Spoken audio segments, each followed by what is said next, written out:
Karibu sana mtazamaji wa Zone Media. Za hivi punde ni kwamba aliyekuwa rais wa Venezuela Nicolas Maduro pamoja na mke wake Cilia Flores wamejitokeza mbele ya mahakama ya shirikisho mjini New York wakikabiliwa na mashtaka yanayohusiana na biashara ya dawa za kulevya na jinai. Tukio hili linachukuliwa kuwa mojawapo ya hatua kubwa za kisiasa na kisheria zinazohusiana na Venezuela katika historia ya karibuni.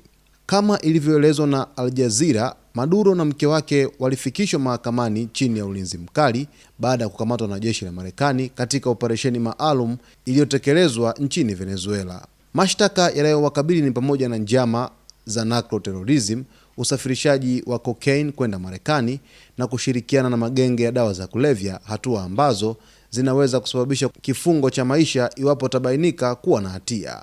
Rais Donald Trump wa Marekani amesema katika taarifa ya hivi punde kwamba Marekani kwa sasa ina control hali ya mambo nchini Venezuela na itaendelea kusimamia mpito wa kisiasa. Trump pia ameahidi kushughulikia masuala ya mafuta na miundombinu ya nchi hiyo. Mvutano wa kimataifa umeibuka kutokana na tukio hili, huku Umoja wa Ulaya ukiona hii ni kama fursa ya mpito wa kidemokrasia nchini Venezuela. Mataifa kama China na Cuba yamekosoa hatua hii ya Marekani wakisema ni ukiukwaji wa sheria za kimataifa. Ndani ya Venezuela, baada ya kukamatwa kwa Maduro, Delcy Rodriguez aliyekuwa makamu wa rais wa nchi hiyo ametangazwa kuwa rais wa muda wa taifa hilo na mahakama ya juu. Rodriguez amepunguza msimamo wake mkali wa kuonyesha uwepo wa ushirikiano wa kazi na Marekani, ingawa bado kuna changamoto za kisiasa ndani ya nchi.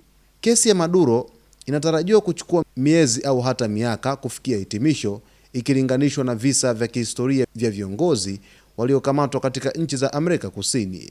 Tukio hili limeibua maswali makubwa kuhusu sheria za kimataifa, haki za kisiasa na ushawishi wa Marekani katika mambo ya ndani ya nchi nyingine.